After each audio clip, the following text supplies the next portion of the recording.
During this video, we're gonna see one of the most craziest urban legends that we had in the 80s and 90s, and a little bit from now. The Smurf, they were satanic. They can unalive you while you were sleeping, if you had one of the toys, of course. In the 80s, we had temporary tattoos with some funny stuff on the, and they can make you fly to another level. And I have a small story about this one because you need to stay long enough, you know the drill. The challenge of Charlie, one of the most epic stuff that we have in the 2010. There was a really big disappointment after that. OMG, the blonde ladies, they're about to extinct. Actually, the WHO appeared to say that, I don't know, maybe it's true, maybe it's not, but the WHO intervened that this could happen or maybe not. The Bonsai Cats. We have the MIT on this one. I must say the MIT is a super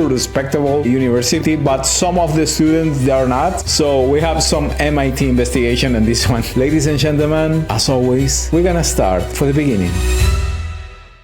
The Smurf started as a comic in the 60s and 70s in Belgium. The creator of the Smurf was special Pierre Cullifort. He was from Belgium. He started with two main characters, Johan and Perlouis. That was the main characters of the first comic that he released. And the Smurf appeared like someone that is like a secondary character. But then, with the time, the people started to like a little bit more with the blue small boys, and they started this amazing comic and then the animation. In that time, we have some stories about this one, mostly in the small toys that we had. The small toys, mainly in Latin America, of course, they didn't have a really nice quality of painting. They were a little bit creepy. But I must say that in the 80s, we were quite used to have creepy toys because everything was creepy in the 80s. We have these funny stories that while you were sleeping, the Smurf attack you and eat you alive while you were sleeping. And it's funny because they're this size. For example, I used to have a cat. When she bite me because she hate me, I scream like a little girl in the middle of the night. How you're not able to detect that those Smurfs are eating you alive and you chill, keep sleeping? At least try to bite just one. And maybe they put something on your food. They put something on your food, you're completely passed out. And then I didn't have any of those toys because this kind of fake news, before the fake news, was so strong in the 80s. They didn't want to buy any of those funny toys. I used to have a few friends that they have it. They didn't.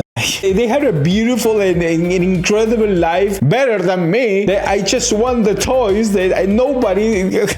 There is a small argument about how this started. If you see any of those Smurfs, they have some kind of relation with the deadly sins: pride, greed, lust, envy, gluttony, wrath, sloth. Deadly sins are those 7 laws that say that they're not so incredible as the 10 mandatory stuff laws. I'm forgetting everything today. The 10 mandatory laws. There was a movie, actually, a scene or 7 scene. Leonardo DiCaprio and Denzel Washington. Yes. There is another stuff. Gargamel was dressed like a priest. It looked like a priest. The main creator, Pesho, said that it looks like a priest, but it wasn't a priest. The name of the Gargamel, it sounds like an angel. But Azrael, yes, the cat of Gargamel, that was the name of an angel. It is confirmed by the MIT. Some of the tattoos, the temporary tattoos, they have some kind of LSD on the tattoos. Some of them, they came with the bubble gum. I remember one time I bought one small chewy gum. The first fake news was so strong that they appeared on the news, and I put one of those tattoos, I think it was in here. A few minutes later, a big truck appeared with an enormous balloon of an ant. And I say, oh my god, I hit the hot spot today. But it has some kind of relation with reality. The doses of the LSD in the 60s and 70s, they were distributed with the small cardboard pieces. The blue was, I don't know, like normal, and the golden was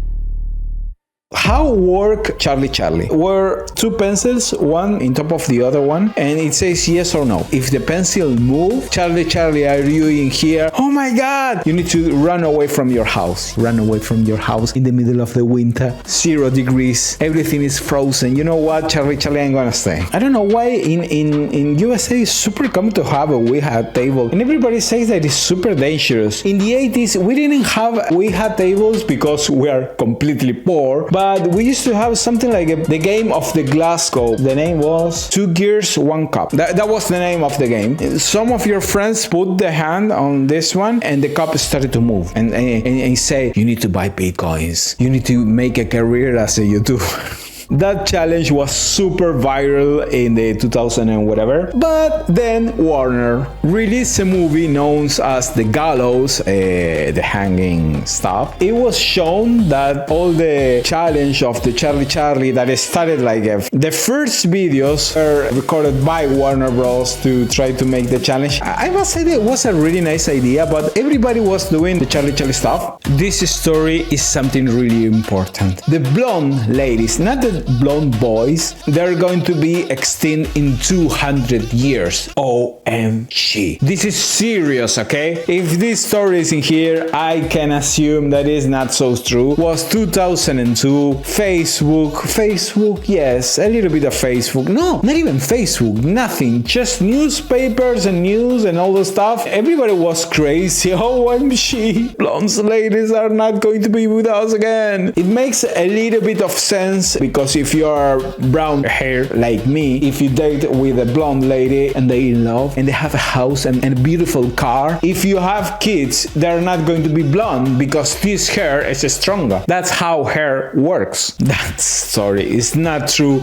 You can go outside in the Netherlands. You have much more blondes than brown hair people. So we're gonna have blondes like, I don't know, 1 million years from now. I must say that it's a really nice story. And if you want to conserve the blondes like this, that is super important for our society. Brown-haired people like me shouldn't be dating with blonde ladies. We're gonna make a decision that is going to be terrible. We're gonna lose all the blonde ladies in the world. What are we going to do? This story appeared with a bunch of photos. This was before of the videos. YouTube didn't exist. So there was a few web pages that shows you how to have a bonsai cat. The idea of having a small, fluffy, square cat is to put it in one square bucket and feed him in there, and the cat is going to be growing in a cubic shape. You know, this is not true. Actually, the funny stuff is it was final work or something made for the university, for the MIT university. This is not the first time that we have MIT in this channel. The last time that we have MIT in this channel was about the relation between the people and the cats. You have this video here. Again, MIT with the cats. There is a really big rule on internet. You don't with their cats. They started to research. It was obvious that wasn't true. The MIT say no. I'm not related with this stuff. Please. Again, cats. MIT is a university focused on technology. I don't know what they're developing this kind of stuff. They're not related at all. Sorry, MIT. If you want to be the sponsor of this channel, this was completely destroyed by the common sense. And with the time, it disappeared, but the story of the Bonsai Cats, it has a small true stuff because Japanese people, they like to put the watermelon inside a square places, cubic places, and then they create this kind of funny stuff of watermelon cubic shape that is super amazing to transport. It is the human against the nature, and I don't know why cat. The idea was to make a really big scandal, appear in the news. We didn't have Twitter. Oh my god, the world was so different in that time. We didn't have Twitter. We had a better world. Ladies and gentlemen, please like, subscribe, comment, do all the things that YouTubers like to do, and also put in the comments, did you fall in one of those funny stories? Do you remember any of those stories? Because it's going to be one of those next videos for sure. And fijne dag.